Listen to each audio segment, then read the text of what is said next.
2 years ago on December 19th, which is our podcast recording date of this particular episode, my son Tyler lost a very close friend to an accidental fentanyl poisoning. I prefer this word to overdose since overdosing was never the intention. Therefore, the operative words here are accidental and poisoning. His friend did not want to die. Augie Citron was a 23-year-old young Renaissance man who was truly enjoying life, exploring music, producing under the moniker Captain Rat Monkey, and interested in following in his renowned father's footsteps, Josiah Citron, the Michelin-starred genius behind Melisse and Citron restaurants in Santa Monica, as well as Charcoal in Venice and others. Josiah has recently opened a restaurant in Augie's memory called Augie's on Main. Augie spent time working with his dad, and Augie definitely had future plans until he didn't. This fentanyl poisoning is more common than many of us realize, and it is accidental. Welcome to Small and Gutsy, our podcast featuring nonprofits and social impact organizations under $10 million. My name is Dr. Laura Witkoff, and I'm excited and proud to be your host. We hope you'll love the stories as much as we do, and perhaps you will find needed services, a job, volunteer, invest in, or donate. Please pass along any valuable information you hear today to others, and send me the name of any organization you'd like featured at lwitkoff@gmail.com. That's 2 T's and 2 F's.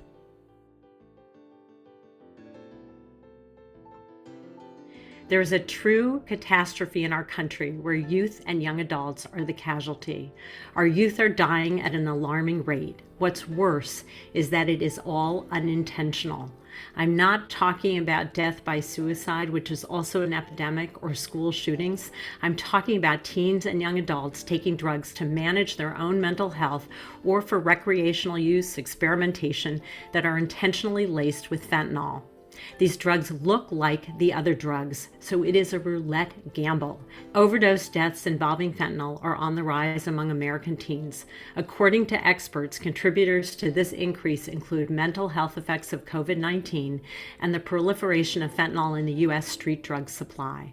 According to data from the Centers for Disease Control and Prevention, fentanyl overdose deaths have tripled among teens over the last 2 years.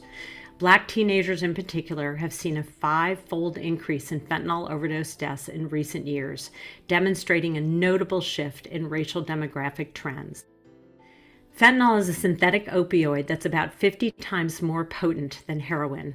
And according to the U.S. Center for Disease Control and Prevention, fentanyl is now the top cause of death among U.S. adults ages 18 to 45, which is currently more than COVID-19, suicide, and car accidents. Today's podcast is featuring an organization that is doing something significant to fight this catastrophic epidemic.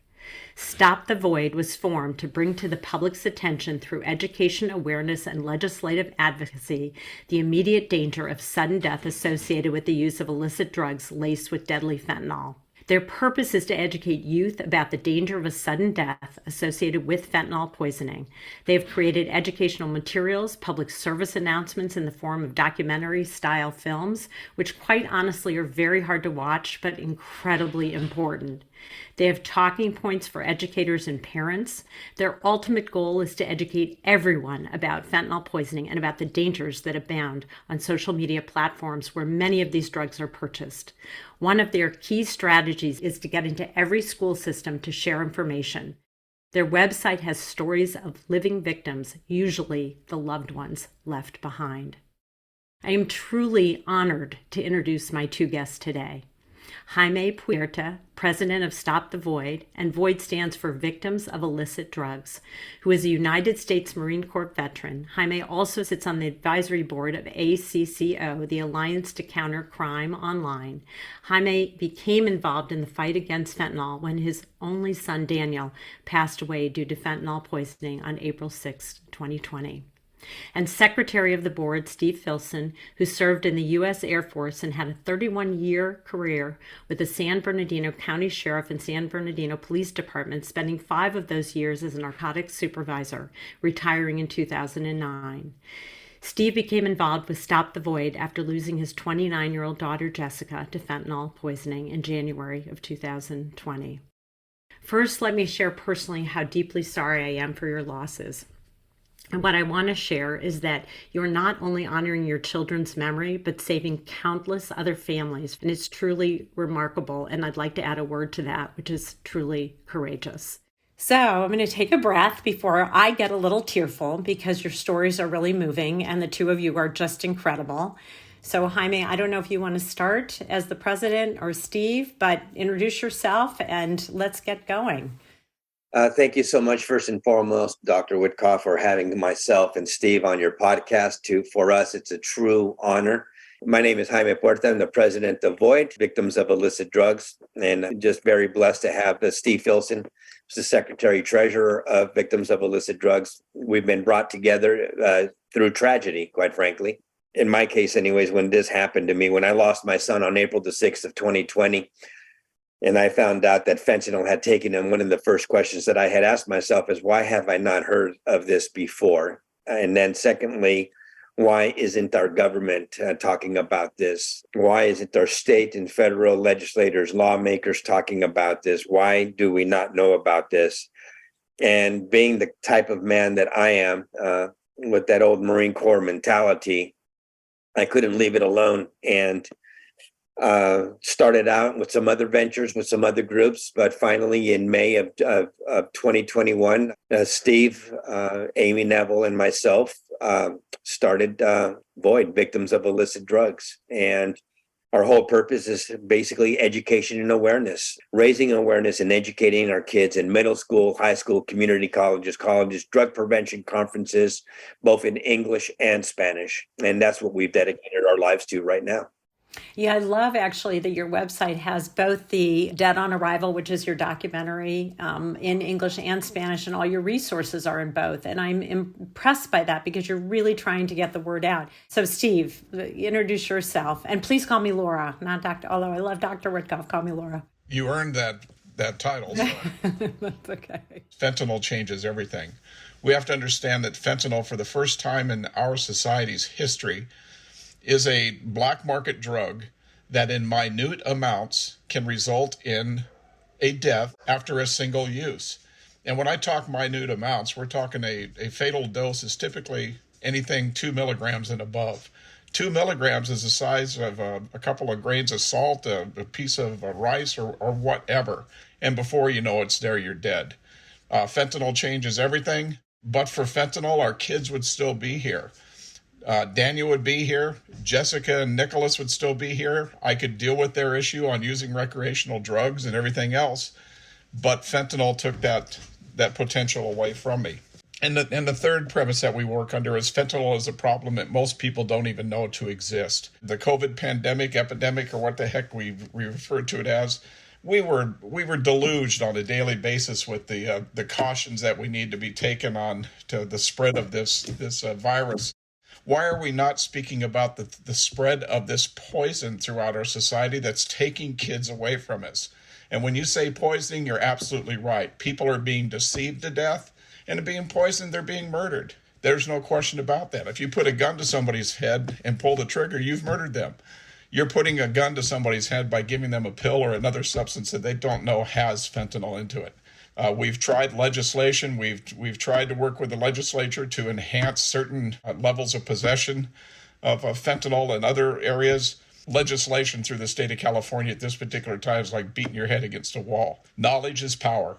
That knowledge of people that this fentanyl poison is out there, that is what's going to prevent these murders from continuing, or hopefully reduce them. Share with my listeners the motivation for why the fentanyl is being cut into these sort of typical drugs that someone might use. And I'm not a proponent of drug use. I'm sure that the three of us are not, but we know that happens. And so what is the motivation for drug dealers to do this?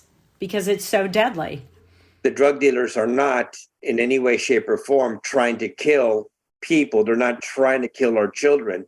In fact, what they're just trying to do is they're trying to drive the addiction into them. And if a person dies, a man, woman, child dies, that's just too bad. It's the cost of doing business for them. The problem, though, Laura, is that it's not the drugs of the 80s or 90s, where if you became addicted to like a methamphetamine or heroin or something like that, you could live with an addiction to heroin 10, 15 years before your body starts shutting down. With fentanyl, you don't have that chance, because sooner or later, much sooner than later, you will lose your life. So I guess, Jaime and Steve, one of the questions I have is, because fentanyl is so lethal, a very small amount can kill someone. So I still sort of struggle with the idea of how do they force the addiction when actually they're intentionally giving a drug that will kill someone? And I assume it's a cheap substitute, and so that's why they're doing it, but it also is incredibly lethal. Well, put it this way, when you talk about illicit fentanyl, it's a man-made substance. It's a synthetic analog. Where does heroin come from? It comes from a poppy plant. That poppy plant has to be grown. It's so much simpler to manufacture this illicit fentanyl, because where's that done? It's done in these these clandestine laboratories in areas that are completely unknown, and it's done in a quick manner, and it's done in a cheap manner. As somebody said the other day, and I think it was somebody from LAPD, that you can buy these pills off the street now for pennies on the dollar. There is absolutely no quality control whatsoever in the making of these pills. It's not like when we walk into a CVS or a Walgreens and we go buy extra strength Tylenol, we know that there's exactly 200 milligrams of acetaminophen in that pill. Whereas with these fake pills, with these counterfeit pills, with these clone pills, there's absolutely no quality control going into them whatsoever. So as one pill might have maybe just 1 milligram of fentanyl or have 0 fentanyl in it, there's another pill that can have 2.2 milligrams or more, and that's enough to take your life. Just picture a ninja blender. You throw some Coke in there, you throw some fentanyl in there, you wind it up, and then you package it up. With the pills, you throw a neutral binder, you throw some fentanyl in it, you mix it up, you throw it through a pill press. 10,000 pills an hour later, you've got stuff that 6 of 10 of those has a potential lethal dose of fentanyl in it. Our system isn't doing a good job mental health-wise to help these young folks feel better in other ways, even with appropriate medication, which is often called for and not an issue. And so therefore, when they're seeking something, they're getting on a platform, purchasing something, having no idea. They think they're purchasing one thing and end up getting something else. And it does cost them their lives. And then I think about who takes responsibility when a life is lost. Unfortunately, social media apps are propagating the crises at hand. Drug dealing went from brick and mortar buildings onto social media apps like Instagram, Meta, and especially Snapchat, right? So, like it or not, children are going to want to experiment. They're going to want to experiment, or they're going to want to self-medicate, either due to a psychological trauma of some kind or a physical trauma of some kind. And we have known, Steve and I know of kids who have died because they had a toothache and they found something on the dark web or on Instagram or Snapchat and have passed away. This is what we go to, and we give these presentations. We've been, Steve and I and Amy, we've been in auditoriums full of 1,500, 1,600, 2,000 kids in auditoriums, and we give the presentation with our Dead on Arrival documentary, followed up by a very short PowerPoint presentation. And these kids are just amazed. They have absolutely no idea. Anytime they go onto a social media app like Snapchat and purchase what they feel is a pharmaceutical grade pill, they have no idea that the pills are fake and they're made of fentanyl. You have to push that narrative from now on. If you don't get the pill from your doctor or a pharmacy, it's a fake. It's just a matter of what level or what amount of fentanyl is in that product. Jaime and I'm from a half a generation in front of Jaime, but, I grew up in the 60s, for God's sakes. Everything was great back then, peace, love, whatever. We all experimented, or you had the ability to experiment back then with different drugs. You can't have the luxury anymore to experiment. Experimentation when it comes to drugs is out the window. You can't do it anymore. It's a risk, and if you experiment, you're probably experimenting with your life, and you could likely be killed. Right. And it's really being killed. This is not death by suicide. This is not death in another way. This is what I don't think folks really understand. So in those moments when you're in an auditorium, in a school setting, what can you share with me any either aha moments that maybe a student has or a question that might have surprised you? Anything that comes to mind? One thing that comes to mind is the part where Steve is in the documentary and he shows the different amounts of drugs. I know exactly the part. The look on the kids' faces when they see that little grain of salt that's in that vial, I see their face just completely change. A salt grain could kill you. And then when we talk about the potential of it being in the black market, cannabis products like gummy bears and edibles and things like that. You know what, Laura, just last week I was at a middle school that I won't mention their name out of their privacy, but I was there 2 days straight. It was roughly about 1,600 kids altogether, and a lot of them were going to what they call a wellness center. It's a place where they can go and talk to a counselor if something has triggered them or something like that. And the feedback that I was getting from the teachers and the administrators there, that it was just unbelievable that some of them came up, they were crying, confessing to their teachers that they didn't know what they were doing, that had friends who had passed away due to fentanyl poisoning, and they thought they were just like drug addicts. The response that we are getting due to the awareness and education campaigns that we have rolled out and that we have been doing all this year, more so since Melanie Ramos died from Bernstein High School. That's when public's attention really became curious about this, and where the Los Angeles Unified School District really came under a lot of fire. People are just amazed. They're just amazed. And when it comes from a parent who has lost their own child to this, it makes it that much more powerful. Quite frankly, children, we were all kids once. We all feel like we're infallible, that we're indestructible, that there's nothing that can take us down. But when you start talking about statistics and you start showing them, these are how many people died, and then they show on the screen, like in a PowerPoint presentation that we give the kids who have died due to this, 13-year-old Jose Hernandez from Aurora, Colorado, or Melanie Ramos, 15 years old, found dead in Bernstein High School's bathroom, or Cade from El Camino High School in Woodland Hills. I mean, that's when it really comes home, and they're looking at their pictures and saying, gosh, that could be me. Why is anybody hesitant to get this message out? They've talked about, scare tactics don't work. DOA is not a scare tactic. And Jaime hit the nail on the head to where I think the validity comes to most of these kids. That I'm a former police officer, but if I was a police officer standing up there in uniform and not a father of a 29-year-old daughter who was killed from fentanyl, I think my credibility wouldn't be as strong. What the hell else is the cop going to say? He's going to say, just say no, don't use drugs and all that. That's what we are saying. You can't do it anymore. You just have to stay away from it, or you're going to die. And the DOA that you referred to is Death on Arrival, which is the documentary that you show at the schools. It's disturbing because there was information I certainly didn't know. And I'm curious, any question that you've received that was a surprise to you? I'm sure you've heard so many, but any question that really stands out for you, Steve, in one of those presentations?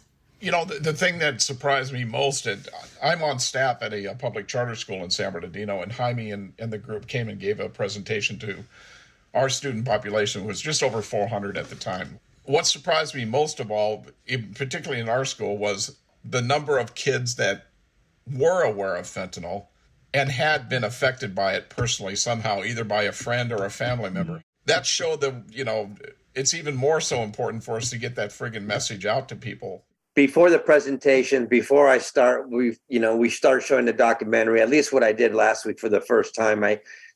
Before going into the documentary, I give a little 1-minute introduction to it. And one of the questions that I asked the kids is, how many people have heard of fentanyl? Everybody rose their hand. Every single kid in that audience rose their hand. Laura, I am 60 years old. I'm a product. I'm a little bit younger than Steve, just a little bit. When I went to high school, I had never, ever heard of anybody ever dying, or nobody from the class of 1980 out of Burbank High died. Maybe after we got out of high school. Now you'll talk to kids that'll know 3, 4, or 5 people who are either in their immediate family, distant family, or friends. You can stand on any corner of any street in the United States, throw a rock in any direction, and you will definitely hit somebody who's either been directly or indirectly affected by this.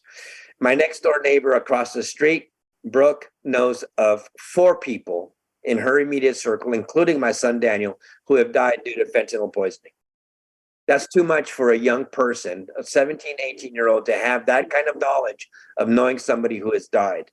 That's how many people are being affected by this scourge, right? Some kids will say, my dealer's not going to give me that stuff. Problem with that is your dealer doesn't know where he's getting it from. They're just so trusting of the people that they are with. You cannot trust anybody. In fact, I've talked to parents where now parents are getting Ziploc bags and putting over-the-counter medications that their daughters may need because of maybe cramps or headaches or toothache, whatever. They give it to them, and then when they get to school, they give it to their nurses with the Ziploc bag, and it has their name on it. If they need something, then they'll go to there. Because we tell everybody, don't even accept the Tylenol from anybody. Right. Because you just don't. I mean, years ago, and I'll age myself, but years ago, do you all remember the Tylenol scare? 1982, 7 people in the city of Chicago all went out and bought extra strength Tylenol, including one kid that it was given to, and they all died. Yeah. And that's why there's now seals and double seals on everything. But that was an intentional, angry kind of, I want to get back at the company kind of thing, this kind of epidemic. But isn't this intentional as well, when you really look at it?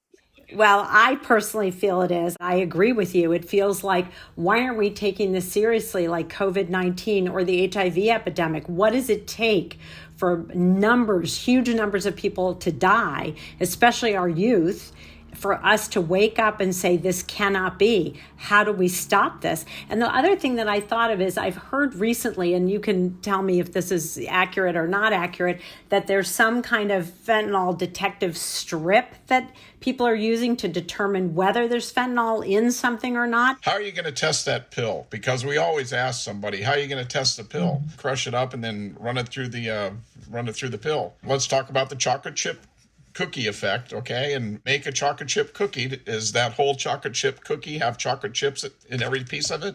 No. Well, the same thing with a fake pill. The only way that you can truly test, using a test strip, is to crush it up, liquefy it, and see what you can get as far as a test then. But then how are you going to ingest it?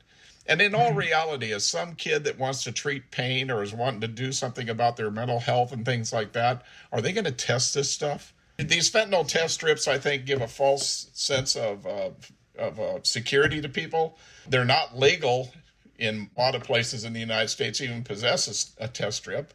And where are you going to buy them that you're going to have a consistency in reading them anyway? I'm sure law enforcement can get a hold of, more sophisticated levels of test strips that you can buy out at a store. There isn't a safe way of ingesting fentanyl. Fentanyl test strips, all they do is give a false sense of security.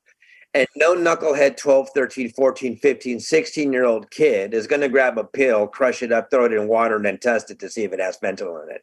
They're not going to do that. They don't have the emotional maturity to do it. They don't care. They just want to experiment. They want to self-medicate. They're not going to do it. Which speaks volumes to the lack of really good mental health services that we have, and that we need to put much more resources into that and access, and reduce the stigma around it so that you don't end up having youth go on the dark web or getting onto an internet site and purchasing something because they're feeling terrible about themselves. You began this podcast, Jaime, with it is a tragedy in our country. We have to wake up to not only stop it, but make sense of why is this happening. So it really speaks to a much larger systemic issue. But wherever you can save lives, you're starting to do it through education. And I'm also wondering, is middle school, should we be going younger than middle school? That's where I was all last week, in 2 days. I was at a middle school. sixth, seventh, and eighth graders. Now, you'll have some teachers have said to me, the system should go back the way it was, where elementary school is K through 6, middle school 7th, 8th, and 9th, and then high school 10, 11, 12, right? But now they've got the middle schoolers as 6th graders, and they think it's too young. I'm thinking going to even elementary school to have these conversations. Like, don't take anything that you don't know comes from, in that case, your parent or guardian or a loved one. I was going to say is, why aren't we teaching our children coping skills? Yeah. But our children today have more mental health issues than any time that I can ever, well, since I've been alive anyways. I agree. I think the pharmaceutical companies initially, we know there's an opioid epidemic anyway in that arena for, pharmaceutical companies pushing pills. Again, for the same reason, Steve, that you brought up before. It's about inducing addiction to an extent, right? Like the repeat customer. So I think there are issues there. I think mental health has always been a challenge in our society because there's such a stigma. So formerly, I think people were honestly alienated from society. I think there's a whole movement, mindfulness, mind-body, trying to not necessarily use substances in order to address some of the anxiety. And at the same time, there are good substances that should be under a doctor's care, very carefully used in order to treat more traditional mental health issues. But I do think that there's so much stimulation out there today that brings on a whole level of stress and anxiety that we haven't taught levels of resilience that we need to teach on a regular basis. Why isn't mindfulness and stress management taught as a course in frankly, in elementary school, in kindergarten? And maybe it's starting in certain places, I don't know. But I feel like kids from the very beginning should learn good resilience skills. It doesn't mean that there won't be mental health issues, but again, we should include folks in our society who are struggling, but with appropriate attention and care. You need to attack that stigma of addiction also, because once our society understands that addiction is not a choice, it's an illness. Right. And it is an illness. It's a disease. And it needs to be treated somehow. 100%. And there are different ways and different treatment modalities, but it's really under appropriate care. When one starts to do that on their own, then they're put in a situation, and the younger one is, not necessarily, but the more riskier it is because they're going into places that they have no idea. I think for older folks, meaning sort of that 18 to, maybe 30, 35, it's still risky because you, again, go with this blind faith that someone isn't going to sell you something that isn't real. And the truth is, it's all fake. It's all fake, which is what you've said. So it's a pervasive, huge issue that we don't talk about enough because we don't think it's going to happen in our neighborhood. And in fact, it's happening in our neighborhood now. Other things that you want to share about what your website has to offer as people go and visit there? Well, first and foremost, the documentary has absolutely no copyrights to it whatsoever, which means that it can be used by anybody who wants to educate or raise awareness in their communities. They don't need our permission. The only thing that we ask is that you don't co-brand it. There's an educator's toolkit there, and there's parent resources there. The educator's toolkit is designed it's difficult for teachers to talk about this if they have not been directly affected by it, right? So one of the things that we decided to do with the Educator's Toolkit is to have talking points that they can have conversations with their children before, during, and after the documentary is seen. So we're very proud of the fact that lots of people, I just found out today that it's now being used in Argentina, by the way, by the gendarme there. They call them gendarme police. They're using it for their education awareness. I found out today as well that Chile is using it. Colombia. Congratulations. Thank That's you so great. much. So very, very, I was going to tell Steve that. I haven't had the chance to give Steve that good news. But also one of another parent from Puerto Rico who lost her daughter due to fentanyl poisoning, got into her first school just today and took some pictures where they're using the documentary in Spanish to also raise awareness and educate. So we're very proud of the fact that we have an excellent documentary, not because we are in it, but we have been told time and time again, why isn't this in every single school in the United States of America? I think it's moving. It's hard to watch. because it's raw in a lot of ways, but it gets the point across. And even if you don't want to show DOA, start talking about fentanyl, for God's sake. Yeah, and 100%. And when you think about social media in general, just in general, our view of it, so much of it is fake. Right? Reality TV is scripted. Like, let's get real, right? So why wouldn't the pills be fake? Parents need to start taking control of what their children are doing on their telephones. They have to really watch and start monitoring who they're speaking with, who they're having conversations with, what is the content of those conversations that they're having. As a parent, if you're paying for that phone, you tell your kid, I am lending you this phone so I may communicate with you and so that you can see what kind of homework that you have to do at high school. This in no way, shape, or form gives you the authority to go on to black web sites or other nefarious sites. Let them understand that privacy is a privilege. It's not only drug dealing, Laura. We're talking about child exploitation, sexual exploitation, young girls cutting themselves, or plucking their eyebrows out, and or going on these extreme diets that the algorithms to start pushing towards these kids. It's so many other things aside from drug dealing. We did a podcast that was produced just a week ago or so that is an organization in Orange County called Teens for Teens Help. And it's really a resource site, but it really speaks to depression, anxiety, addiction. And it's really teens designed and telling their recovery stories.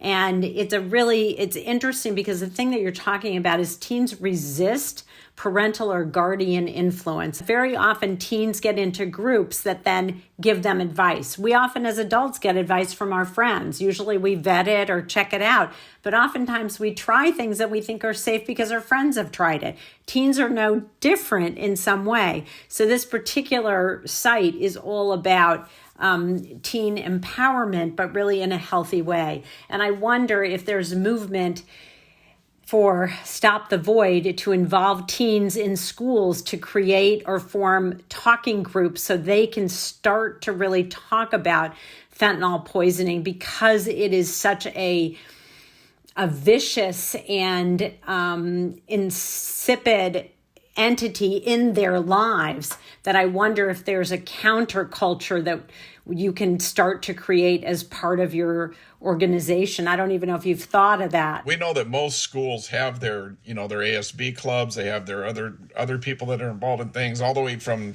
the athletic department to the music department to everything else.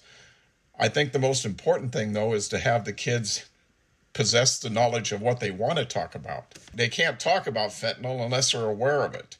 These kids, a question, who do you trust most in your life? Your parents, your friends, or your teachers?